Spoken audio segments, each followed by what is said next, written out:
Thank you sir पहिल्यांदा तुम्हाला. म्हणजे आजच्या आपल्या इंटरव्ह्यूला सुरुवात करण्याआधी मला सगळ्यांना एक कथा सांगायची आहे. छोटीशी कथा आहे जी आपल्या सगळ्यांना आपल्या लहानपणापासून आपण ऐकत आलोय आणि आपल्याला सगळ्यांना माहिती सुद्धा आहे. आणि त्या कथेनुसारच आपण मोठे मोठे होत गेलोय. ती कथा म्हणजे ससा आणि कासव यांच्या शर्यतीची कथा आपल्या सगळ्यांना माहिती आहे. पण त्या कथेचं काहीतरी वेगळं व्हर्जन मी आज इथे सांगणार. त्या कथेचं वेगळं व्हर्जन म्हणजे काय, तर त्या कथेत आपण लहानपणी असताना जी कथा पाहिली होती ससा कासव, त्यांचेच आज नातवंडांची कथा मी तुम्हाला सांगणार. म्हणजे सशाचा नातू ससा आणि कासवाचा नातू कासव, ह्या दोघांची कथा आहे ती. कथा अशी आहे की कासव आणि ससा दोघं खेळत असतात, मस्त मजा चाललेली असते. त्यावेळेस ससा कासवाला म्हणतो, कासवा काय रे, आपण वेगळी काहीतरी गंमत करूया, चल ना काहीतरी वेगळं खेळूया. तर कासव लगेच त्याला म्हणतो, ठीक आहे चल मग आपण शर्यत लावूया, आपण धावायची शर्यत लावूया. हे ऐकल्याबरोबर ससा मात्र घाबरून जातो आणि म्हणतो, नाही रे बाबा, मी नाही शर्यत लावणार. माझे आजोबा म्हणायचे की ह्या सगळ्या शर्यतीमध्ये नेहमीच ससा हारायचा, जेवायचा, खायचा आणि तो झोपून जायचा. म्हणजे ह्या कथेचा जो विषय आहे आणि तो आजचा आपला इंटरव्ह्यूचा विषय आहे, म्हणजे आपण प्रयत्न करायलाच घाबरतो. कदाचित आपण आपल्या पूर्वजांकडून, मोठ्या माणसांकडून किंवा त्यांच्या अनुभवातून काही बोध घेतलेले असतात किंवा काही वाक्य ऐकलेली असतात आणि त्या वाक्यांवरून आपण प्रयत्न करायलाच पुढे येत नाही आणि नक्की घाबरतो. ह्या सगळ्या विषयात सगळ्यांच्या मनात बरेच प्रश्न आहेत, आमच्या सुद्धा मनात बरेचसे प्रश्न आहेत आणि त्याच प्रश्नांचं उत्तर द्यायला आज आपल्यासोबत इथे केतन सर आहे. सो आपण आपल्या आजच्या इंटरव्ह्यूला सुरुवात करूया. नमस्कार. गेल्या 18 वर्षांच्या सेल्स मार्केटिंग ट्रेनिंग अशा विविध क्षेत्रातील अष्टपैलू आणि कमालीचा अनुभव असलेले आजचे आपले प्रमुख पाहुणे म्हणजेच महागुरु श्री केतन गावन सर. स्वतःचं आयुष्य कोणतीच अपेक्षा न ठेवता इतरांसाठी समर्पित करून टाकणं हे काय असतं हे त्यांच्याकडे पाहून लक्षात येतं. लाखो लोकांना वेगवेगळ्या माध्यमातून मार्गदर्शन करून त्यांना त्यांच्या आयुष्याच्या एका नव्या टप्प्यावर घेऊन जाण्यासाठी केतन सरांनी नेहमीच सगळ्यांना प्रोत्साहन दिले आहे. 42हून अधिक गव्हर्नमेंट ऑर्गनायझेशन मधील ऑफिसरांना ट्रेनिंग देण्याची संधी संपूर्ण भारतातून केतन सरांनी पटकावली. नुकतंच IBN लोकमतवर how to being new year आणि करिअर गायडन्स फॉर स्टुडंट्स अशा टॉक शो साठी सुद्धा त्यांना बोलावणं आलं. अनेक क्षेत्रातील मुलांना, लोकांना ट्रेनिंग देणं हेच त्यांचं ध्येय असल्यामुळे HR college, Somaiya college, NM college, Kirti college, Sangamner college of vocational course, Soni college Solapur अशा अनेक व्यासपीठांच्या माध्यमातून आत्तापर्यंत 20,000हून अधिक विद्यार्थ्यांना स्वतःचं करिअर घडवण्यासाठी त्यांनी ट्रेनिंग दिली आहे. केतन सरांनी भारतभर त्याच सोबत भारताबाहेरही स्वतःचं व्यक्तिमत्व झळकावलं आहे. ब्रीट वर्ल्ड वाईल्ड या ऑर्गनायझेशन सोबत त्यांनी अनेक ट्रेनिंग प्रोग्राम्स साठी असोसिएशन केले आहे.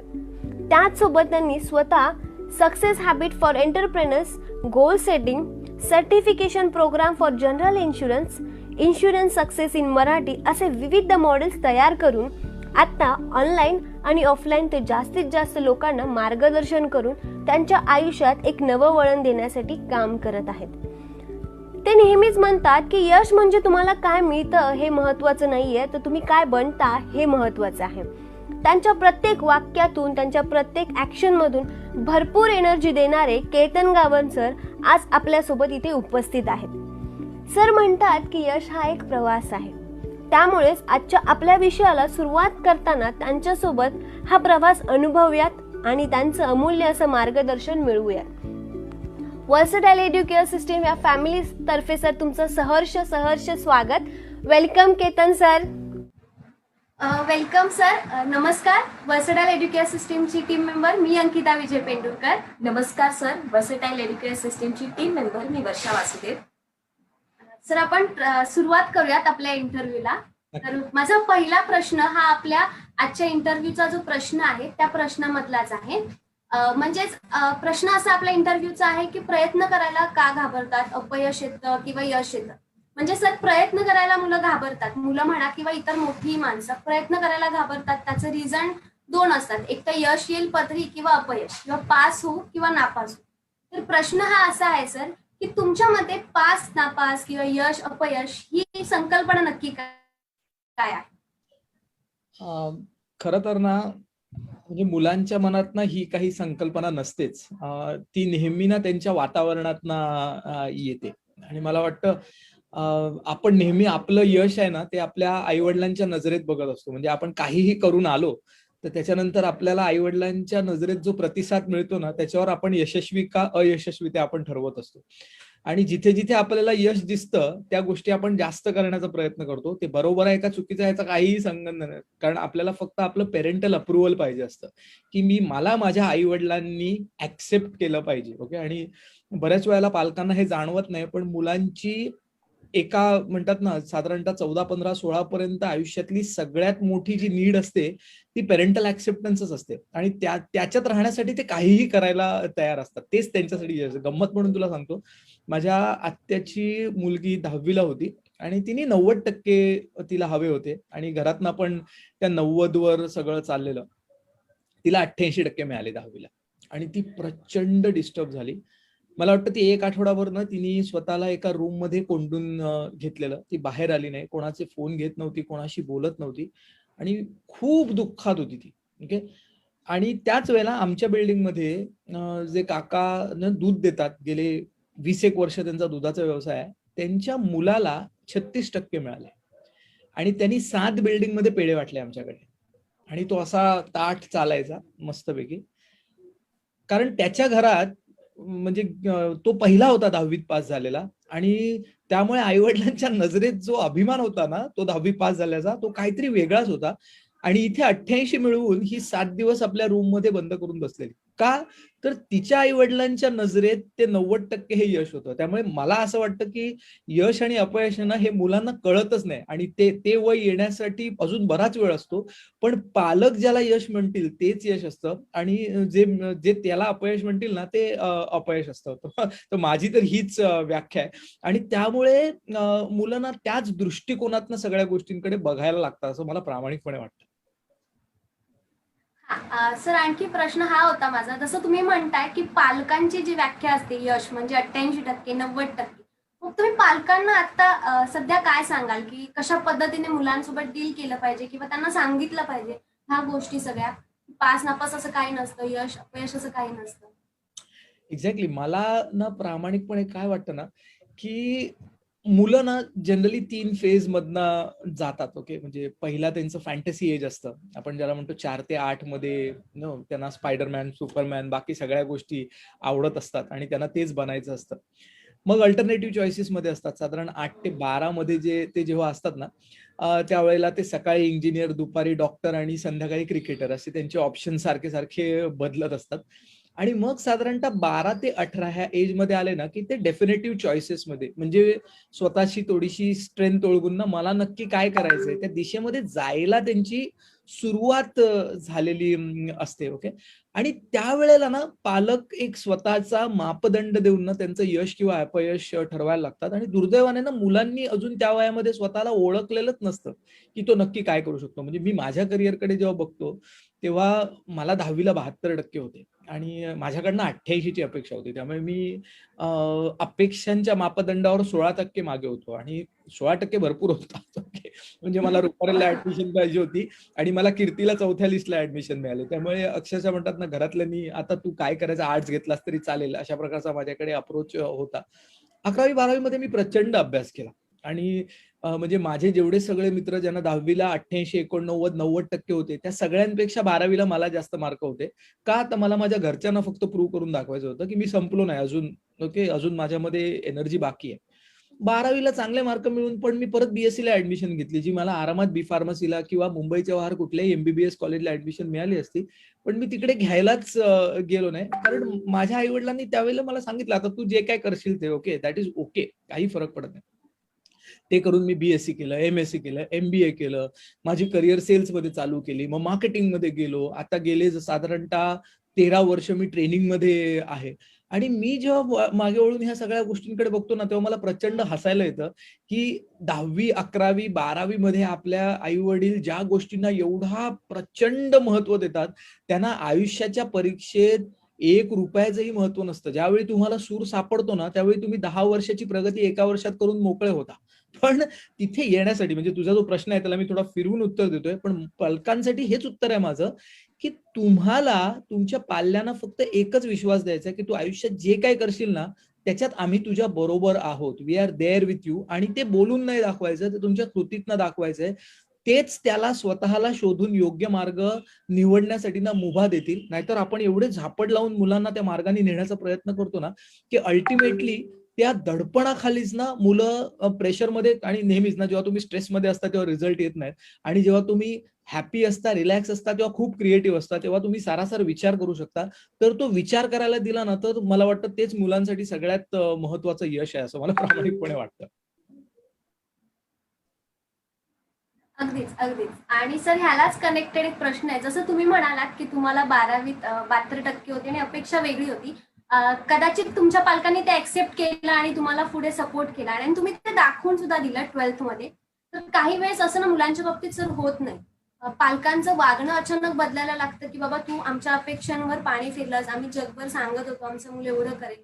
आणि मुलांना सर निगेटिव्ह होतात आणि मग ते एकतर चुकीचा मार्ग निवडतात किंवा आपलं करिअर स्वतःच डिसाईड करू शकत नाही. मग अशा वेळेस तुम्ही मुलांना पण, अशा मुलांना आणि अशा पालकांना काय सजेस्ट कराल किंवा काय सांगाल? ऍब्सोल्युटली. आणि काही माझ्या पालकांनी वगैरे काही सपोर्ट वगैरे नाही केला. ओके, त्यावेळी त्यांनी म्हणजे त्यांच्या पूर्ण कृतीतनं दाखवून दिलं की तू म्हणजे तू जे करायचं होतं ते केलेलं नाही आहेस. ओके, त्यामुळे असहकार आंदोलन चालू होतं अक्षरशः. आणि मी त्या रिबेलमध्येच अभ्यास केलाय की आता मला ह्यांना मला जगाशी काय देणं घेणं नाही. मी जर सांगितलं ना, त्यांचं अप्रुव्हल माझ्यासाठी सगळ्यात महत्वाचं आहे. त्यामुळे जनरली लोक पीसीएम किंवा पीसीबीचा अभ्यास करतात. मी पीसीएमबी अख्खा म्हणतात ना की तुम्हाला संजीवनी पाहिजे होती, मी अख्खा द्रोणागिरी घेऊन आलो त्यावेळेला, आणि त्यामुळे मला चांगले पर्सेंट त्यावेळेला मिळाले. सो मी पहिल्यापासून तोच पॉईंट सांगतोय की बऱ्याच वेळेला ना, आणि पण पुढे काय करिअर करायचं ते माहितीच नाही. ओके, मला अजूनही आठवतं कीर्ती कॉलेजमध्ये मला खूप चांगले मार्क होते. मला बी फार्मला आरामात ऍडमिशन मिळाली असती. कुंदनानीला म्हणजे one of the top college of B pharmacy मध्ये मला आरामात ऍडमिशन मिळाली असती. मी फॉर्म भरायला चाललेलो, माझे मित्र कॅरम खेळत होते तिकडे, आणि मला म्हणाले कुठे चालला, म्हणतो बी फार्मला ऍडमिशन घेतो. म्हटलं कशाला, बीएससी कर आरामात, पुढचं नंतर बघू. आणि मी फॉर्म भरायला गेलो नाही त्यावेळेला. Okay, literally. म्हणजे बऱ्याच वेळेला ना आपल्यावर ना आणि ते सगळे माझे मित्र 10वीला 88, 89, 90 मिळवणारे सगळे मित्र होते. तर म्हटलं ह्यांना आपल्यापेक्षा जास्त कळत आहे, आपण कुठे आपल्या करिअरचा विचार केलाय, काय करायचं काय नाही. त्यामुळे जनरली ना आपल्या सोशल इन्फ्लुएन्सचा आपल्यावर खूप जास्त प्रभाव पडतो आणि आपण चुकीचे निर्णय घेतो. मला प्रामाणिकपणे असं वाटतं की एकदा मुलगा 9वीला पोहोचला की त्यांनी एक गोष्ट न चुकता करावी. रोज रात्री झोपायच्या आधी त्यांनी एक छोटी 100 पानी डायरी ठेवावी, तिकडे तारीख लिहावी, आणि त्या तारखेतनं 2 प्रश्नांची उत्तरं झोपायच्या आधी अगदी न चुकता रोज द्यावी, जेवढा वेळ शक्य आहे तेवढा वेळ. आणि मग महिना संपला की महिन्याभरात ती जी 30 उत्तरं लिहिली आहेत ना ती वाचायची. 2च प्रश्नांची उत्तरं. पहिला प्रश्न, दिवसभरात असं काय झालं ज्याच्यातनं मला खूप शिकायला मिळालं आणि आनंद मिळाला. आणि कळत ना हे मोमेंट ऑफ इन्स्पिरेशन आपल्याकडे येत असतात. कुठल्या तरी चर्चेत आपल्याला इन्स्पायरिंग वाटतं, कोणाला तरी टीव्हीवर बघून आपल्याला इन्स्पायरिंग वाटतं, कोणतरी काहीतरी डिस्कस करत असतं आपल्याला इन्स्पायरिंग वाटतं, काहीतरी वाचताना अचानक वाटतं हे किती मस्त आहे, युट्यूबचा एखादा व्हिडिओ बघताना आपल्याला वाटतं हे किती जबरदस्त आहे. तर तो मोमेंट ऑफ इन्स्पिरेशन आहे ना, तो कॅच झाला पाहिजे मुलांकडनं. सो असं काय झालं ज्याच्यातनं मला खूप जास्त शिकायला मिळालं आणि आनंद मिळाला. आणि दुसरा प्रश्न, असं काय झालं जे आज झालं मी ह्याच्यानंतर होऊ देणार नाही. Okay, what was that one thing which happen today should not happen again. ह्या 2 प्रश्नांची उत्तर. आणि दुसरं म्हणजे मला कोणतरी काहीतरी बोललं ते वाईट वाटलं. तो म्हणजे अक्षरशः मला तारे जमीन पर दिसले पण मला काय तो सब्जेक्ट कळला नाही. मी किती डोकं आपटलं तरी मला ते काही जमलं नाही. ओके, हे सगळं जेव्हा ते डॉक्युमेंट करायला लागतील आणि महिन्याभरानी, 2 महिन्यांनी, 3 महिन्यांनी ती डायरी वाचतील ना, तेव्हा त्यांचं अंतर्मन, तेव्हा त्यांची आयुष्याची दिशा कुठे नेण्याचा प्रयत्न करते ना ह्याची जाणीव त्याला येईल. आणि मग त्या क्षेत्रामध्ये जर त्यांनी आपलं करिअर घडवण्याचं ठरवलं ना तर ते यशस्वी होऊ शकतात. ओके, सचिन तेंडुलकर खूप सुंदर वाक्य मी नेहमी म्हणतो त्याच्याबद्दल की when your vocation becomes your profession, life is simply a vacation. जेव्हा तुम्ही तुमच्या छंदाचं किंवा आवडीचं रूपांतर तुमच्या व्यवसायात करता तेव्हा तुम्ही आयुष्यभर मजा करता आणि त्यासाठी तुम्हाला लोक भरमसाठ पैसे देतात. पण ते कळण्यासाठी ते असं लगेच मिळत नाही. त्यासाठी तुम्हाला तुमच्या अंतर्मनाचा शोध घ्यायला लागतो, तुमच्या आत जाऊन वाकून बघायला लागतं, मेडिटेशन करायला लागतं, शांत बसायला लागतं, आणि मग तुम्हाला तुमच्या आयुष्याचा मार्ग उलगडत जातो. नाहीतर आपण आपल्या मित्रांच्या, आईवडिलांच्या आणि आजूबाजूच्यांच्याच चष्म्यातनं हे जग बघण्याचा प्रयत्न करतो. ओके, म्हणजे इंजिनिअरिंगच्या लाईनमध्ये 3 मुलं उभी असतात, पुढे मेकॅनिकल वाला असतो, मागे सिव्हिल वाला असतो आणि मध्ये हा इलेक्ट्रिकल वाला मुलगा उभा असतो आणि तो पुढच्याच डिस्कशन ऐकतो की म्हणतात ना की मेकॅनिकल मध्ये किती स्कोप आहे आणि पाठी एखाद्या बिल्डरचा मुलगा त्याच्या गळ्यात मस्त चेन बिन घालून तो सिव्हिलला का चाललाय आणि त्याला बिल्डर का व्हायचं याचं डिस्कशन करत असतो आणि हा मधला विचार करत असतो मी मेकॅनिकलला जाऊ का मी सिव्हिलला जाऊ. का? कारण स्वतःला ओळखलेलंच नाही आहे, त्या कुठल्या तरी मार्गावर जाण्याचा प्रयत्न करतायत आणि म्हणून प्रामाणिकपणे आत्मचिंतन करणं आणि स्वतःला समजण्याचा प्रयत्न करणं हे मला वाटतं खूप जास्त महत्वाचं आहे. अगदीच अगदीच. सर, तुम्ही आता मगाशीच म्हणाला होतात की एखाद्या मुलाच्या यशामागे किंवा अपयशामागे पालकांचा दृष्टिकोन जास्त महत्वाचा असतो. बऱ्याच लोकांना माहित नसेल, सरांचा मुलगा नचिकेत जो आता फक्त 13 वर्षांचा आहे, त्या सेशन्सना त्यांच्या मोठमोठ्या कार्यक्रमांना सरांचं इंट्रोडक्शन देतो आणि तिथे सरांना इन्व्हाइट करतो. सर, खरंच फार कौतुकाची बाब आहे. पण माझा प्रश्न असा आहे की ज्यावेळेस नचिकेतने माईक पहिल्यांदा हातात घेतला होता त्यावेळेस हजारो लाखो लोकांना समोर बघून तो घाबरला असता किंवा जी पुन्हा प्रयत्न करण्याची इच्छा होती ती भीतीमध्ये रूपांतरित झाली असती. मग पालक म्हणून त्यावेळेस तुमची भूमिका काय होती किंवा काय असती?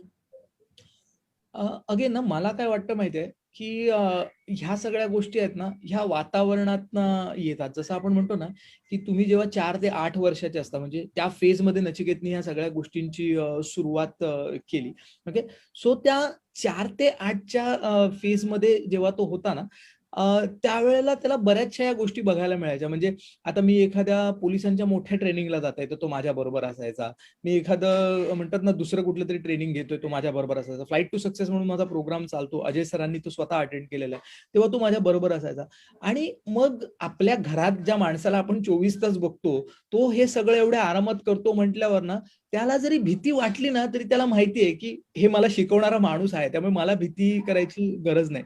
बऱ्याच वेळेला होतं काय की पालक स्वतः ती गोष्ट करत नाहीत आणि मुलांकडनं ती अपेक्षा करतात. ओके, आणि आयुष्याचा अगदी सिंपल रूल आहे, मुलं ते करत नाही जे तुम्ही त्यांना सांगता, मुलं तेच करतात जे तुम्ही करता. ओके, आणि त्यामुळे मी काही ट्रेनिंग केल्या की तो येऊन तसे ते डायलॉग बोलायला लागायचा आणि मग एकदा त्यांनी सांगितलं ठीक आहे तुझं इंट्रोडक्शन मी देतो, आपण सुरुवात करूया. ओके, आणि त्यांनी ती सुरुवात करायला केली. आता तो बुक समरीज करतो, 45 मिनिटाच्या बुक समरी तो सिंगल हँडेडली करतो, कितीतरी जणांना होस्ट राहतो. का? कारण तो दर 2 दिवसांनी एकदा बघतो बाबा तेच करतोय, ओके येऊन बस.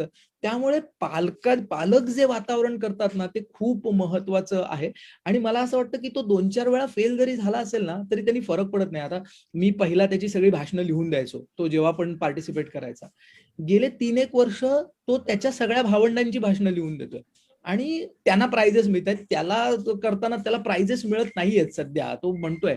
पण मी त्याला म्हणतो की तुझं स्किल इम्प्रुव्हमेंट आहे ना ते जास्त महत्वाचं आहे, माझ्यासाठी प्राइज इम्प्रुव्हमेंट महत्वाचं नाहीच आहे, तू तो प्रयत्न कर.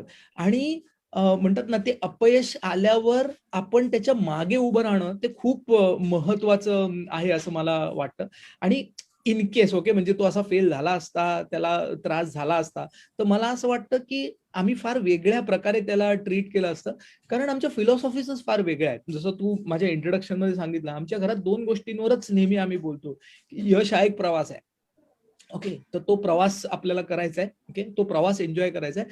आणि दुसरं तुम्हाला काय मिळतं ते यश नाही, तुम्ही काय बनताय ते यश आहे. त्यामुळे प्रत्येक वेळेला एखादी गोष्ट झाली की मला त्याला 2च प्रश्न असतात, ह्यातनं तू काय शिकलास आणि आता पुढे काय? यश येऊ दे किंवा अपयश येऊ दे त्यांनी फरक पडत नाही. यातनं तू शिकलायस काय आणि पुढे काय? आता तो इंडियन आयडल साठी ट्राय करत होता. पहिले 2 राऊंड तो क्लिअर झाला. इंडियन आयडल काय म्हणतोय लिटिल चॅम्प साठी 2 राऊंड क्लिअर झाला, तिसऱ्याला क्लिअर झाला नाही. ओके, आणि मग आम्ही बघून जेव्हा त्याचं इंट्रोस्पेक्शन केलं ना तेव्हा तो त्याला कुठल्याच अँगलनी अपयश असं घेत नाहीये. आणि तो मला येऊन स्वतः सांगतो की नाही मला माहितीये मला मोठं काहीतरी करण्यासाठी देव आणखीन एक काहीतरी अपॉर्च्युनिटी देणार आहे, माझी तयारी जास्त महत्वाची आहे. त्या सिच्युएशनसाठी कदाचित मी कमी पडलो असेल, आता मला वेगळ्या अँगलनी त्याच्याकडे बघायचंय. आणि परत ना मी त्याच पॉइंटवर येतोय, मुलं कशाला यश ठरवणार आणि अपयश ठरवणार ना हे पालकांचाच दृष्टिकोन ठरवतात. कारण ते पालकांच्याच चष्म्यातनं जग बघण्याचा प्रयत्न करतात. पालकांनी जर ज्याला हिंदीत म्हणतात ना राई का पहाड बना दिया, ते जर बनवत असतील तर ते तसंच होतं. मी कितीतरी पालकांना बघितलंय, पहिलीत मॅथ्स मध्ये 1 मार्क कमी मिळाला ना तर तो इंजिनिअरिंगला फेल झाल्याच्या आविर्भावात ती आई त्याच्याशी वागत असते. कारण तिला ऑलरेडी तो इंजिनिअरिंगला फेल झालेला दिसत असतो इकडनं. अरे तुझं कसं होणार, किती कॉम्पिटिशन आहे, काय. तुम्ही सोडून द्या. ओके, ते तुमच्या थ्रू आलेत, तुमच्या मार्गावर चालायला आलेले नाही आहेत, आणि आज त्यांच्याकडे एवढे प्रचंड मार्ग अवेलेबल आहेत की ते त्यांचा मार्ग स्वतः शोधून काढतील, प्रोव्हाइडेड तुम्ही त्यांना ते स्वातंत्र्य दिलत मार्ग शोधायचा. दुर्दैवाने आपण त्यांच्यासाठी एवढी झापडं लावून ना, तुम्ही ह्याच मार्गावर चालायचं हे ठरवलेलं असतं की त्यांना आजूबाजूला बघायलाच मिळत नाही. ओके, एकाच दरवाज्यावर ते एवढा वेळ ठोकत राहतात, बाजूला 50 दरवाजे असतात, ते त्यांना दिसतच नाही. ओके, माझ्या आयुष्यात मी तुला सांगतो, मी 4थीत होतो, बालमोहनला होतो, आणि त्यावेळी बालमोहनमध्ये एका बॅचमध्ये 650-700 मुलं असायची, आणि कोणीतरी माझं नाव टाकलं वक्तृत्व स्पर्धेमध्ये. माझा आणि वक्तृत्वाचा काही संबंध नव्हता. मी जाऊन स्टेजवर उभा राहिलो आणि दरदरून घाम फुटला मला. मी 2 शब्द पण बोलू शकलो नाही. ती सगळी मुलं जबरदस्त हसली. मी तसाच उतरून खाली येऊन बसलो. 3 दिवस रडलो. मग मी शांत झाल्यावर माझ्या आईने सांगितलं, डोंट वरी, पुढच्या वर्षी तुझी तयारी मी करून घेते. 5वीला तिने माझं भाषण लिहिलं, माझी तयारी करून घेतली, माझी बॉडी लँग्वेजचं सगळं करून घेतलं, व्हॉइस मॉड्युलेशन करून घेतलं, माईक कॉन्फिडन्स करून घेतला. 5वी, 6वी, 7वी, 8वी, 9वी मी पहिला नंबर सोडला नाही. इनफॅक्ट बालमोहनला मी तिकडे सगळ्यांना रिप्रेझेंट करायला सुरुवात केली. सो त्यावेळी माझ्या आईनी अरे जाऊ देत, तुला जमणार नाही, तू तिकडे पडूच नको, असं सांगितलं नाही. तिने 1 वर्ष आधीपासून माझी तयारी सुरू केली, आणि ते बीज माझ्यात आहेत. त्यामुळे नचिकेत बरोबर पण मी तेच करतो. जेव्हा पण तो एखाद्या गोष्टीत येऊन आपटून येतो ना, तेव्हा मी त्याला सांगतो, डोंट वरी, पुढच्या वेळी we will support you. Okay, आणि तिकडनं त्याला वेगळ्या लेवलला नेण्याचा प्रयत्न करतो. असं मस्तच. म्हणजे तुमच्या ट्रिक्स ऍक्च्युली आम्हाला सगळ्यांना माहिती आहेत, कारण आम्ही त्या अनुभवतो सुद्धा अजय सरांच्या मार्फत. माझा दुसरा प्रश्न सर हा असा आहे की हल्ली एज्युकेटेड बरेचसे पॅरेंट्स आहेत, आणि एज्युकेटेड पॅरेंट्स किंवा इतर पालक सुद्धा, त्यांचा नेहमी हट्ट हाच असतो की कोणत्याही स्पर्धेत मुलांनी हा अव्वल नंबरच काढले पाहिजे. मग या अशा पालकांच्या प्रवृत्तीमुळे मुलांच्या मानसिकतेवरती नक्की काय सर संस्कार घडत असतील किंवा काय फरक पडत असेल? एक्झॅक्टली. आणि ना, ही एवढी जीवघेणी स्पर्धा आहे, किंवा हा जो अँगल एवढा चुकीचा आहे ना, बऱ्याच वेळेला आपल्याला हे लक्षातच येत नाही ना की ते पाल्य किंवा तो मुलगा हे एका पर्टिक्युलर सिच्युएशन मध्ये विनर किंवा लुझर आहे. ओके, म्हणजे समजा मी नेहमी माझं उदाहरण देतो की मला आयुष्यात मी जिथे जिथे गेलो ना, तिथे माझ्यापेक्षा चांगला गायक मिळालाच नाही, कधीच नाही. फक्त माझा 10वी पर्यंत माझा मित्र ओमकार दादरकर, तो प्रचंड मोठा सिंगर आहे. ओके, आणि आता तो ITCच्या एका मोठ्या विद्यालयाचा हेड आहे, माणिक वर्मांचा भाचा. ओके, तर तो माझ्या वर्गात होता. तर तिकडे त्याला बघून बघून मी शिकलो. पण नंतर 11वी 12वी पासून आतापर्यंत मला माझ्यापेक्षा चांगला सिंगर मिळालाच नाही. त्यामुळे मला दरवेळी गाण्याची किंवा शाईन मारायचा चान्स मिळतो दरवेळी कुठेही गेलो की. ओके, पण त्याचा अर्थ असा आहे का की मी खूप भन्नाट सिंगर आहे? नाही. मी जर इंडियन आयडलला किंवा बाकी कुठे गेलो तर माझा नंबरही लागणार नाही. त्या पर्टिक्युलर वातावरणामध्ये मी चांगला आहे, त्याचा एवढाच अर्थ आहे. ओके, आणि दरवेळेला ना, आपण त्या एका पर्टिक्युलर एक्झाम मध्ये आपला मुलगा टॉप यायला पाहिजे ह्याच्यासाठी झगडत असतो. पण आपल्याला हे लक्षातच येत नाही की त्याला दुसऱ्या कुठल्या तरी वातावरणात विजेता बनवण्यासाठी बनवलेलं आहे. कोणतरी एकच पहिला, दुसरा किंवा तिसरा येऊ शकतो. हल्ली ते आकाश आणि बायजूची ऍड येते. ते म्हणतात की आता आकाशच्या 35 वर्षाच्या ज्ञानाला बायजूच्या टेक्नॉलॉजीचा सपोर्ट मिळाला तर तुम्हाला आम्ही ऍडमिशनला मदत करू शकतो. अरे सगळ्यांचे मार्क वाढले तरी टॉप 200लाच ऍडमिशन मिळणार आहे किंवा टॉप 2000लाच ऍडमिशन मिळणार नाही, त्याच्या पुढच्या कोणालाच ऍडमिशन मिळणार नाहीये. सो तुम्ही कदाचित 99% मिळवून पण त्या ह्याच्यात तुम्ही अपयशीच होणार आहात, आणि कुठेतरी 50% मिळून पण तुम्ही अव्वल येणार आहात. ओके, सो हा लाईफचा नियम आहे. तुम्हाला फक्त फाईट कुठल्या वातावरणात करायचं ना, ते तुम्हाला कळलं पाहिजे, आणि त्यासाठी तुम्हाला तुमची अद्वितीय गुणवत्ता माहीत असणं विद्यार्थ्यांना खूप महत्वाचं आहे. आणि म्हणून ते आत्मचिंतन, आत्मपरीक्षण करणं खूप महत्वाचं आहे. आणि पालक जेव्हा ते रॅट रेस सोडतील ना, तेव्हाच ते त्यांच्या मुलांची म्हणतात ना, चांगली प्रगती करू शकतील. बऱ्याच वेळेला पालकांच्या प्रेशरमध्ये अजिबात न आवडणाऱ्या विषयामध्ये मुलं कित्येक तास मेहनत करून तो विषय आत्मसात करण्याचा प्रयत्न करतात. पण जर तुम्ही त्याला त्याच्यासाठी बनलेलं नसतात, म्हणजे आपण म्हणतो ना, माशाला झाडावर चढवण्याचा प्रयत्न केला ना, तर मासा नेहमी थकणारच आहे, तो कधीच चढू शकणार नाही झाडावर. प्रॉब्लेम आहे. आईन्स्टाईनचं कितीतरी मोठं कोट आहे ते. ओके, की इफ यू जज a fish by its ability to climb a tree, its whole life he will think that he is a stupid. Okay, आणि कितीतरी मुलं त्यांच्या न आवडत्या विषयात आपली एवढी एनर्जी घालवतात, तीच एनर्जी जर त्यांनी त्यांच्या आवडत्या विषयात लावली आणि ते 2-3 वर्ष त्याच्यात काम केलं ना, तर ते जगत जे ते बनवू शकतात. पण ना पालक त्याच्याकडे लक्ष देत, ना मुलं त्या प्रेशरमध्ये त्या विषयात जात, आणि मग म्हणतात ना 18, 19, 20 आल्यावर आपल्याकडे आज पण 25 वर्षाची मुलं झाली तरी त्यांना कळत नसतं की माझी करिअर घेऊन कुठे जायची आहे. कुठल्या तरी जॉबमध्ये जातात, काहीतरी करतात. आणि मला मी IBMच्या इंटरव्ह्यू बद्दल तू माझ्या सांगितलंस, माझ्याकडे 41 वर्षाचा, तेव्हा मी खूप लहान होतो, 41 वर्षाचा एक माणूस येऊन मला सांगतो की मी माझी फार्माची करिअर खूप चांगली आहे, पण आज ना मला हे सगळं सोडून ना मला ट्रेनिंगमध्ये यायचं, तुम्ही मला काय गाईड करू शकता? पण मी सोडू शकत नाही, कारण माझ्याकडे 2 मुलं आहेत, माझ्याकडे कार लोन आहे, माझ्याकडे होम लोन आहे, त्यामुळे मला हे करत राहायचंय. रोज मी स्वतःला शिव्या देतच जॉबवर जातो. का? कारण ज्यावेळी त्याची वेळ होती ना, त्यावेळी त्याचं आत्मपरीक्षण करण्याचा प्रयत्नच पालकांनी केला नाही. कदाचित त्याला कुठल्या तरी परीक्षेसाठी झापड लावून तयार केला आणि आज ना तो आनंदी आहे, ना त्या पालकांना पण त्याला यशस्वी बनवण्याचा आनंद मिळालेला नाही. तर मला वाटतं ते म्हणतात ना, चिंतन होणं खूप गरजेचं आहे. आणि त्या तुमच्या डोक्यातली ती स्पर्धा सोडा, ती फक्त तुमच्या डोक्यातच आहे. आयुष्याची स्पर्धा फार वेगळी आहे. प्रत्येकाला ज्याला चोच दिली आहे ना, त्याच्या दाण्याची व्यवस्था देवाने वेगळ्या ठिकाणी केली आहे, पण त्यासाठी त्याला उडायला द्या, तर तो जाऊन त्याचे दाणे शोधेल असं मला वाटतं. मस्त. सर, तुम्ही आता आम्हाला प्रयत्नांबद्दल सांगितलं, तुमच्या आयुष्याच्या स्पर्धेबद्दल सांगितलं. तुम्ही नेहमीच वेगवेगळ्या गोष्टी ट्राय करत आला आहात, तुमच्या ध्येयाशी निगडीत वेगवेगळ्या गोष्टींवर प्रयोग करत आला आहात. पण सर, कधी तुमच्या मनात असा प्रश्न आलाय का की जर हा प्रयत्न अयशस्वी झाला तर पुढे काय? मग फुल स्टॉप घ्यायचा की पुढे काहीतरी नवीन करायचं? अरे मला तर ना असं वाटतं ना की मी जेवढे प्रयत्न करतो ना, तर सगळेजण हसतात मला बघून की तू काय काय करत असतोस म्हणून. ओके. खूप एक जबरदस्त कोट आहे की if you want to double the speed of your success then you have to quadruple the rate of your failure. म्हणजे तुम्हाला यशाचा स्पीड डबल करायचा असेल ना, तर अपयशाचा चौपट करायला लागतो. म्हणजे मी जर माझ्या करिअरकडे बघितलं तर 2000 ते 2008 8 वर्षात, 2001 ते 2008, ओके, 8 वर्षात मी 9 जॉब बदलले. ओके. म्हणजे लिटरली 1 वर्ष पण पूर्ण मी तिकडे नव्हतो. नंतर मी ट्रेनिंगमध्ये आलो. तिकडे मी 2.5 वर्ष जॉब केला. ओके. शेवटचा जॉब माझा. आणि तो सोडून आता 13 वर्ष मी म्हणतात ना काम करतो. माझे वडील नेहमी म्हणतात, की आता पण तुला बरेच वेगवेगळे क्लायंट मिळतात म्हणून तू चिकटलायस, नाहीतर तुला बोर व्हायला 1 वर्ष खूप होतं. तू लगेच काहीतरी सोडून दुसरं करायला लागतोस. ओके. म्हणजे तू करूच शकत नाहीस. हे नेहमी हे माझं रेप्युटेशन आहे, की हा माणूस एक गोष्ट सातत्याने करूच शकत नाही. ओके. हे माझ्याकडे बघून पण बाहेरच्यांना बघणारा ते माहिती नसेल ना, हे मी तुम्हाला इनर सिक्रेट सांगतोय. पण आता जेव्हा मी ह्या क्षेत्रात म्हणजे माझ्या ट्रेनिंगमध्ये मला काही गोष्टी सापडल्या आणि तिकडे मी काम करत चाललोय. मी कितीतरी गोष्टी ट्राय करतो आणि त्यातल्या 90% गोष्टींमध्ये मला अपयशच येतं. पण सुदैवाने ज्या गोष्टी वाचतो, ज्या लोकांबरोबर राहतो, अजय सरांसारख्या गुणी व्यक्तिमत्वांबरोबर राहतो, तर त्यावेळेला मी स्वतःला जे यश मिळतं ना तिकडे फोकस करून जे नाही मिळालं त्याला सोडून द्यायला स्वतःला सवय लावतो. That is very very important. आणि मला वाटतं ते मला मदत करतंय.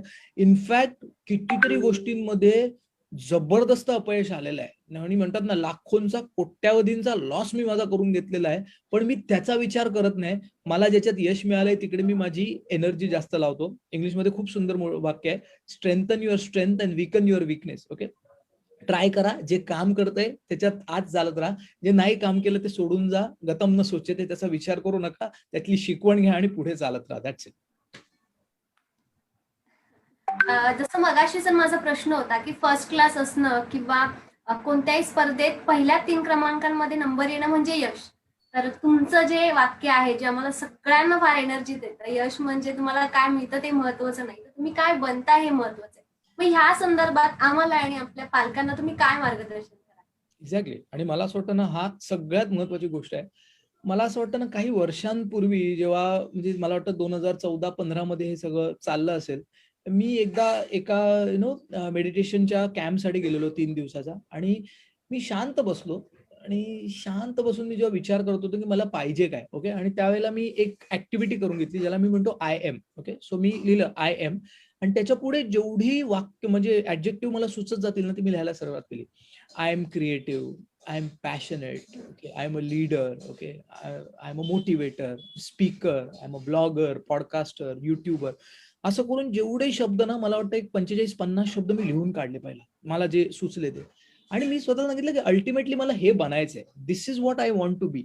आणि हा जो गायडन्स आहे ना, हा प्रत्येकाच्या अंतर्मनातनं सातत्याने येत असतो. विवेकानंद म्हणतात की जेव्हा तुम्ही प्रार्थना करता तेव्हा तुम्ही देवाशी बोलता, पण जेव्हा तुम्ही ध्यान करता तेव्हा तुम्ही देवाचं ऐकता. ओके. आणि त्यावेळी जेव्हा मी त्या डोंगरामध्ये जाऊन शांतपणे डोळे बंद करून बसलो ना, तेव्हा माझ्या अंतर्मनाने मला त्या सगळ्या गोष्टी द्यायला सुरुवात केली की तुला केतन हे बनायचंय, हे बनलास ना तर तुला असं वाटेल की तू आयुष्यात काहीतरी चांगलं केलं. माझं गोल बुक आहे पूर्ण. ओके. त्याच्यामध्ये 130-140 गोष्टी लिहिलेल्या आहेत. मला माउंटेनिअरिंग करायचंय, दर वर्षातनं एकदा US ला जायचंय, युरोपला जायचंय फॅमिलीला घेऊन. ओके. मला माझं बेस्ट सेलर पुस्तक काढायचंय. ओके. कमीत कमी मला 1 कोटी लोकांना ट्रेनिंग द्यायचंय. आणि हे सगळं जेव्हा मी तिकडे लिहून बघतो ना, तेव्हा मी काय करायचं ना, ते आता मी नाही ठरवत, ते माझे गोल ठरवतात. आणि मला जे पाहिजे तिथे पोहोचण्यासाठी मला काय बनायला पाहिजे ना, त्यासाठी मी प्रयत्न करतो. जनरली तुम्ही एका पॉइंटला उभे आहात आणि तुम्हाला एका पॉइंटला पोहोचायचंय, त्या मधली जी गॅप असते ना, ती 4 गोष्टींवर अवलंबून असते: ज्ञान, दृष्टिकोन, सवयी आणि कौशल्य. नॉलेज, ॲटिट्यूड, स्किल, हॅबिट, ज्याला आपण कॅश म्हणतो. ओके. सो आपल्याला सातत्याने ना आपला कॅश इव्हॅल्युएट करत राहायला पाहिजे, किंवा कुठे कमी पडतोय. अच्छा, ही स्किल माझ्याकडे नाहीये. ओके. आता आजच्या ह्याच्यात फेसबुकवर आपल्याला मार्केटिंग करणं हे खूप महत्वाचं आहे. मला नाही जमत अजून, पण मला माहिती आहे की येत्या 2 महिन्यात मला ते मास्टर करायचंय, जेणेकरून मी लाखो लोकांपर्यंत पोहोचू शकेल. ओके. सो त्या प्रकारे जेव्हा ज्याला आपण फुल स्टॅक ब्रेन म्हणतो, की जिथे जिथे कमतरता दिसते त्याला आयदर स्वतः पूर्ण करणं किंवा टीम मध्ये अशा लोकांना घेऊन येणं जे तुम्हाला ती कमतरता पूर्ण करायला मदत करतील. तुम्हाला म्हणजे म्हणतात ना, तुम्ही कोएक्झिस्ट कराल, एकमेकांना मदत करून पुढे घेऊन जाल. तर ते व्हायला लागलं ना, की मला वाटतं यश यायला लागतं. त्यामुळे बनण्याकडे लक्ष द्या. ओके. मिळायचंय ते आपोआप मिळणारच आहे, त्याची चिंता करायची गरज नाही. बरोबर आहे सर. सर, मगाशी सुद्धा आपण प्रयत्नांवरती बोललो होतो. नचिकेतच्या उदाहरणावरून सगळ्यांनाच कळलंय की पहिल्या प्रयत्नात यश अपयश हे खरं तर मॅटरच नाही करत. पण बऱ्याचदा मुलांचं असं होतं की पहिलं पाऊल टाकायलाच ते घाबरलेले असतात. मग त्यांच्या मनात पालकांची भीती असते, आपले मित्रमैत्रिणी आपल्यावर हसतील का ही भीती असते, किंवा असे अनेक विचार ते करत राहतात आणि मग प्रयत्नच करत नाही. मग अशा मुलांना तुम्ही कसं मार्गदर्शन कराल?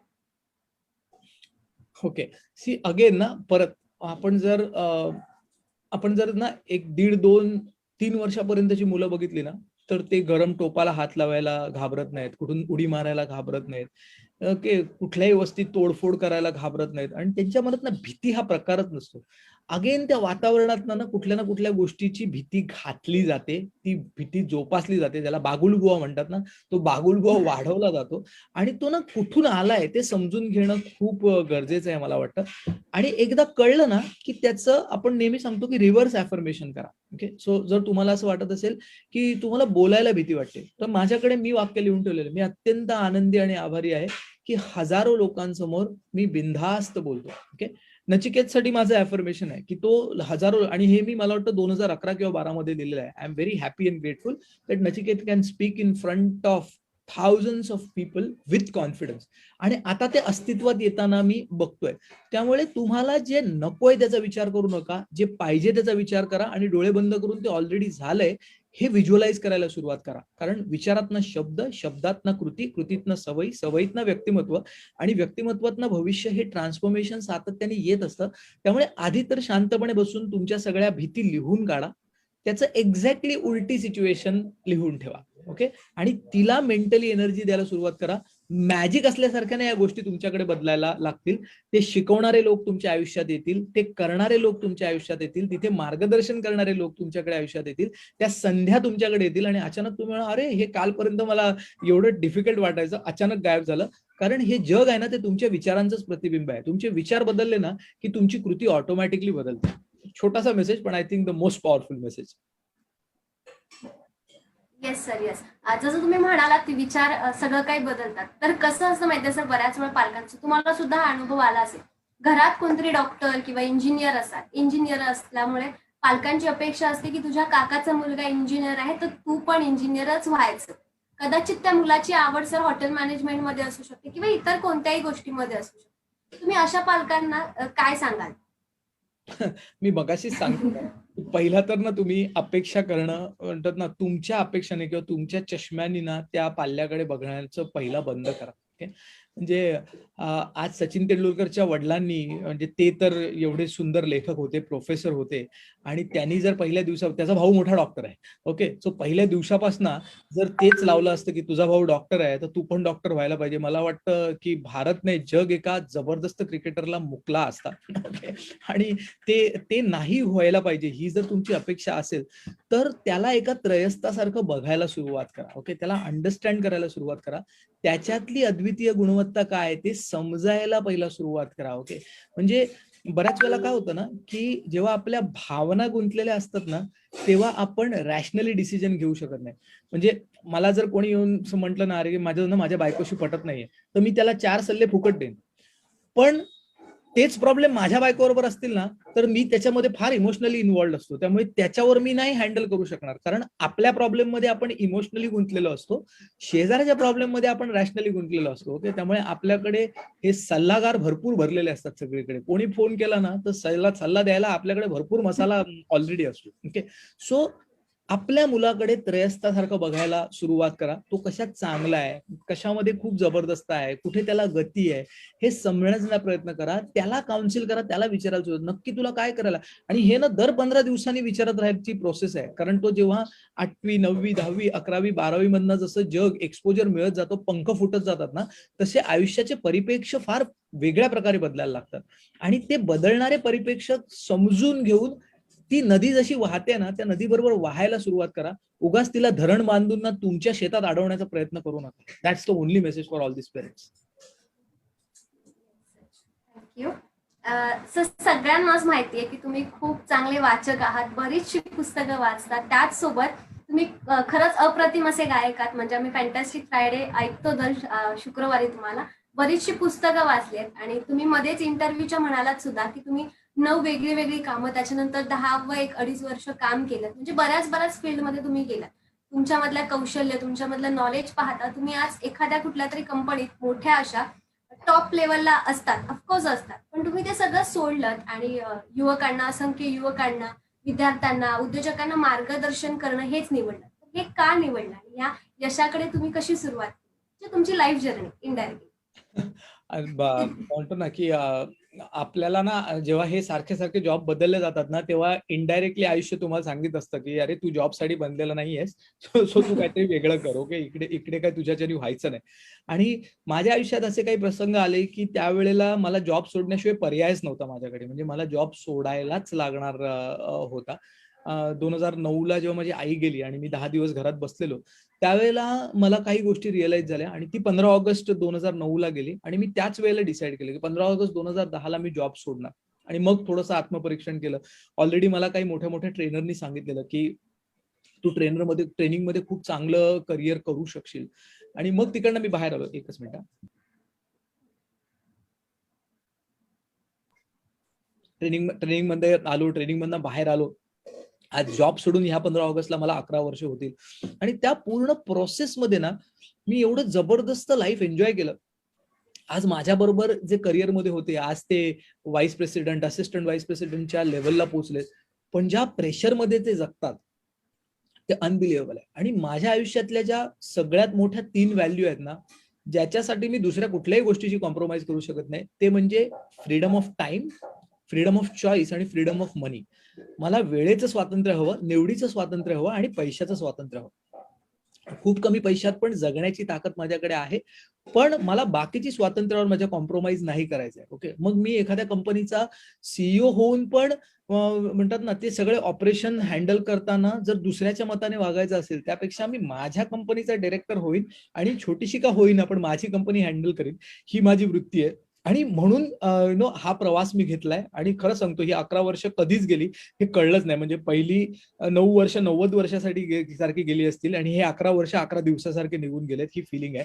कारण जेव्हा तुम्ही तुमच्या झोन मध्ये असताना, राईट ठिकाणी असताना, तेव्हा वेळ अक्षरशः उडून जातो आणि तुम्हाला जाणवत पण नाही. म्हणजे मला आज हसायला येतं की 3 लाख लोकांना पर्सनली ट्रेनिंग घेण्याची संधी मला मिळाली. आणि जर मी माझ्या जॉबमध्ये असतो तर मी काय करत असतो ह्याचा मला विचार पण करवत नाही. त्यामुळे मला वाटतं प्रत्येकाने थोडंसं आत्मपरीक्षण करून ना आपल्या आनंदाने जगायला शिका, बाकी सगळ्या गोष्टी ऑटोमॅटिकली होतील. Yes sir. सर आता जसं तुम्हालाही माहिती आहे की सगळं ऑनलाईन झालंय, शिक्षण ऑनलाईन झालंय, बरीचशी कामं ऑनलाईन सुरू आहेत. त्यामुळे हल्ली पालक मुलांपासून त्रस्त व्हायला लागलेत, वैतागायला लागलेत किंवा तुला हे धड जमत नाही, तुला ते धड जमत नाही म्हणून त्यांच्यावर चिडचिड करायला लागलेत. मग पालकांना तुम्ही काय मार्गदर्शन कराल? पहिलं तर पालकांकडे पर्याय नाहीये. Okay, you don't have choice. जोपर्यंत करोनाची सिच्युएशन नॉर्मल होत नाही तोपर्यंत हे असंच चालणार आहे. मला असं वाटतं की ना, एखादा शांत कोपरा मुलांसाठी व्यवस्थित साऊंड प्रूफ करून देणं, त्यांना तिकडे बसायला देणं आणि त्याच्यावर पूर्ण विश्वास ठेवून ना ते ते जे करतायत ते त्यांना करून देणं. बऱ्याच वेळेला होतं काय की मुलं पण अभ्यास करता करता त्यांचे व्हिडिओ गेम, बाकीच्या गोष्टी, युट्यूब चॅनल हे सगळं करत असतात. ओके, आणि त्यामुळे पालकांच्या जेव्हा लक्षात येतं तेव्हा ते जास्त इरिटेट होतात. तर मला असं वाटतं की प्रत्येक वेळेला जाऊन ना मायक्रो मॅनेजमेंट किंवा चेकिंग करण्यापेक्षा ना आठवड्याच्या सुरुवातीला फक्त ना 4 प्रश्न दर सोमवारी आठवड्याच्या सुरुवातीला विचारायला सुरुवात करा. तुझे अचिव्हमेंट काय, कुठे अडतंय, कोणाची मदत पाहिजे आणि पुढच्या आठवड्यात काय करणार आहेस. Okay, achievement, challenges, help required, plan for next week. Okay, जे आपण करतो VAs मध्ये, तुम्हाला माहिती आहे, मला सांगायची गरज नाही. ओके, सो हे ना म्हणजे ना बालकांना एक्झॅक्टली कळेल की काय चाललंय, कुठे प्रॉब्लेम आहे आणि कशा प्रकारे पुढे गोष्टी घेऊन जायला पाहिजे. That will take things to a very different level. आणि ज्या गोष्टी आपल्या कंट्रोलमध्ये नाही ना त्याच्यावर फ्रस्ट्रेट होऊन काहीच अर्थ नाही. ओके, म्हणजे तुम्ही कितीही केलं तोपर्यंत, जोपर्यंत सरकार आणि करोनाच्या मनात नाही तोपर्यंत मुलं शाळेत जाऊ नाही. हे तुम्हाला लक्षातच ठेवायला लागेल. आणि परिस्थितीशी भांडण्यापेक्षा परिस्थितीकडे जुळवण्यात जास्त चांगला आहे. ओके, मी फार नशीबवान आहे, वडिलांकडे ही पूर्ण माझा पूर्ण स्टुडिओ सेटअप आहे. त्यामुळे 9 वाजता मी जो पळतो तो डायरेक्ट इकडे येऊन बसतो, रात्री 9 वाजता घरी जातो. त्यामुळे मला मुलांचा अजिबात त्रास होत नाही. मी माझी सेटिंग केलेली आहे. येस. सर, जसं आता पालकांना एवढं छान असं मार्गदर्शन केलं आहे, बऱ्याचशा मुलांना सुद्धा आता सध्या तर असं झालंय, मुलं 7वी-8वीला असतानाच त्यांना हे सगळे प्रश्न पडतात, मुलं मग फ्रस्ट्रेट होतात, बऱ्याचदा ते डिप्रेशन मध्ये पर्यंत पोहोचतात. मग मुलांना तुम्ही काय मार्गदर्शन कराल? मला वाटतं ना, मुलांनी ना हाच काळ आहे ना ज्यावेळी लॉंग टर्म पर्स्पेक्टिव्ह स्वतःचा डेव्हलप करणं खूप महत्वाचं आहे. मला नेहमी माझे गुरु सांगायचे की सचिन तेंडुलकर हा 2 तास आधी येऊन ना, आमच्याकडे बेंगॉल क्लब आहे, मी दादरलाच राहतो आणि तिकडे आजूबाजूच्या बिल्डिंग मधल्या लोकांना ना जसं असा टाक टाक टाक असा ना 2-2 तास आवाज यायचा. कुठून यायचा ते कुठून कोणालाच माहिती नाही. जेव्हा सचिन तेंडुलकर झाला तेव्हा त्यांनी सांगितलं की बेंगॉल क्लबमध्ये एक ना छताला रस्सी बांधून, त्याला बॉल बांधून त्याच्यावर स्ट्रेट ड्राईव्हची प्रॅक्टिस तो 2-2 तास करायचा. आणि 6 वाजता जेव्हा बाकीचे लोक प्रॅक्टिस करायला यायचे ना तोपर्यंत सचिनची मेन प्रॅक्टिस झालेली असायची. त्यामुळे सचिन तेंडुलकरना त्या 2 तासात झालाय, 4 ते 6 मध्ये. ज्यावेळी जग झोपलेलं होतं, जो सगळ्यात कठीण पिरियड होता, त्या पिरियडनी सचिन तेंडुलकर केलेला आहे. Very very important. आज मी सकाळीच एक व्हिडिओ टाकला आणि त्याच्यात मी ते शेअर केलेलं की जेव्हा आता ऑलिम्पिक चालू होत आहेत, तो ऑलिम्पिकमध्ये गोल्ड मेडल जो घेऊन येतो ना, त्याला फक्त तिकडे रेकग्नाइज केलं जातं. त्याला गोल्ड मेडल पर्यंत पोहोचण्याचा जो प्रवास आहे ना, तो आधीच्या 10, 11, 12, 13 वर्षात त्यांनी तयारी केलेली असते आणि मग तो तिकडे करतो. त्यावेळी फक्त त्याला रेकग्नाइज केलं जातं आणि जेव्हा जग झोपलेलं असतं ना तेव्हा तो त्याची प्रॅक्टिस करत असतो. आणि मला असं वाटतं की जर तुमचा लॉंग टर्म पर्स्पेक्टिव्ह व्यवस्थित असेल तर ह्या डाऊन टाइम मध्ये जेव्हा 99% मुलं नको त्या गोष्टी करतायत आणि त्यावेळी जर तुम्ही फोकस ठेवून स्वतःला तयार केलं आणि जेव्हा तुम्ही स्टार्टिंग लाईनवर येऊन उभं राहाल, जेव्हा सगळ्या गोष्टी नॉर्मल होईल ना, तेव्हा तुम्ही 10 पट जास्त स्पीडनी इतरांपेक्षा पुढे जाल, प्रोव्हायडेड तुम्हाला हे कळलं पाहिजे. पण मी माझा अनुभव सांगतो, जेव्हा सगळ्या गोष्टी नॉर्मल होतील, मुलं शाळेत जायला लागतील आणि ज्यांनी हा गेल्या 1.5 वर्षाचा पिरियड फुकट घालवला ना, त्यांना एकच लक्षात येईल ना, दिवस गेला रेटारेटीत आणि अंधारात कापूस वेचीत. मग त्यावेळी अचानक प्रेशर येईल आणि मग काहीतरी करायला लागेल. तर आत्ताच शहाणे बना आणि त्याच्यावर फोकस करण्याचा प्रयत्न करा. मला वाटतं that will take you to a next level. आणि म्हणतात ना, ही परिस्थिती आहे, ह्याच्यापेक्षा चांगली जिंकण्याची परिस्थिती तुम्हाला मिळू शकत नाही. तुम्हाला फिजिकल एक्झर्शन नाही, शाळेत जायची गरज नाही, बाकीची डिस्ट्रॅक्शन जी असतात नॉर्मल सिच्युएशन मध्ये, जेव्हा तुम्ही शाळेत जाता त्यावेळी तुमच्या समोर येणारी बाकीची डिस्ट्रॅक्शन आता तुमच्याकडे नाही आहेत. तुम्ही आयसोलेटेड आहात, तुम्ही तुमच्या ध्येयाला कनेक्टेड राहू शकता. इकडनं तुम्ही तुमची करिअर फार वेगळ्या मार्गावर नेऊ शकता, प्रोव्हायडेड तुम्ही जर तुमचं कॉन्सन्ट्रेशन तुमच्या ध्येयाकडे ठेवलं तर ओके. आयुष्यात नेहमी 2 पर्याय तुमच्याकडे असतात. एक तुम्हाला ध्येयाच्या दिशेने घेऊन जाणार आहे, एक ध्येयापासून लांब घेऊन जाणार आहे. जर ध्येय तुमच्या मनात कोरलेलं असेल ना, तर तुम्ही सातत्याने त्याच गोष्टी कराल ज्या तुमच्या ध्येयाकडे घेऊन जातील. मग एक चांगली तब्येत तुमचं ध्येय आहे का? चांगले नातेसंबंध तुमचे ध्येय आहेत का? काही कौशल्य डेव्हलप करून आयुष्यात काहीतरी चांगलं करणं तुमचं ध्येय आहे का? ओके. परीक्षेत चांगले मार्क मिळवून एखादं ऍडमिशन चांगलं मिळवणं हे तुमचं ध्येय आहे काय? काही असू शकेल. ओके. त्या ध्येयाला चिकटून जर राहून ना तुम्ही जर काम केलं, जोपर्यंत सिच्युएशन ओपन होत नाही, मला वाटतं तुम्हाला जगज्जेता होण्यापासून कोणीच रोखू शकत नाही. Yes sir, yes, thank you sir. एक रॅपिड फायर तुमच्यासोबत, खरंच माफ करा. रॅपिड फायर आपण एक घेऊयात. पुस्तक की पॉडकास्ट? पुस्तक. ऑफलाईन की ऑनलाईन? सध्या ऑनलाईन. सिनेमा की गाणं? गाणं. येस. फोन की no phone? No phone. Yes. So तुमचा रोल तुला मॉडेल? थोडा एक ब्रेक करतो, आपण कंटिन्यू करू. माझा फोन दिवसातनं साधारणतः 14% फ्लाईट मोडवर, 14 तास फ्लाईट मोडवर असतो. रात्री 9 वाजता बंद होतो, सकाळी 4 वाजता ऑटोमॅटिक चालू होतो. रात्री 9 वाजता ऑटोमॅटिक बंद होतो, सकाळी 4 वाजता ऑटोमॅटिक चालू होतो. त्यामुळे कम्प्लीट नो फोन. आणि मी ही प्रॅक्टिस मला वाटतं गेले 4 वर्ष फॉलो करतोय. कुठेही अडलेलं नाही. There is no emergency in life आणि खूप शांतता आयुष्यात अनुभवायला येते. मला वाटतं हा जो प्राणी आहे ना, हा तुमचा सगळ्यात जास्त टाइम खातो. त्यामुळे नो फोन, त्याला लांब ठेवा. येस. पुढचा प्रश्न. खरंच थँक्यू. आणि त्याच्यानंतर तुमचे रोल मॉडेलचं नाव तुमच्या? माझं सध्या सिद्धार्थ राजशेखर, ओके, ज्याच्याकडनं मी हे सगळं हो. डिजिटल शिकतोय आणि स्वतःचा ऑनलाईन गेम अप करण्याचा प्रयत्न करतोय. आणि सगळ्यात पहिले रोल मॉडेल साईनाथ अय्यर, ज्यांनी मला पुस्तक वाचायची सवय लावली, ज्यांच्यामुळे आज माझ्याकडे जवळजवळ 11,500 पुस्तकं आहेत. होल क्रेडिट गोes to साईनाथचं. आवडतं पुस्तक सर? सगळ्यात आवडतं सध्या ज्यांनी माझं आयुष्य बदललं आणि मी इतरांचं आयुष्य बदलतोय एकाच पुस्तकावर, ओके, ते म्हणजे change your thoughts, change your life. Okay, thank you so much sir. Okay sir, सगळ्यात पहिलं आणि सगळ्यात महत्त्वाचं, तुम्ही खूप बिझी असता हे सगळ्यांनाच माहिती आहे, पण त्या बिझी शेड्यूल मधून सुद्धा तुम्ही वेळात वेळ काढून आम्हाला दिलात, त्याबद्दल खरंच खूप खूप आभार.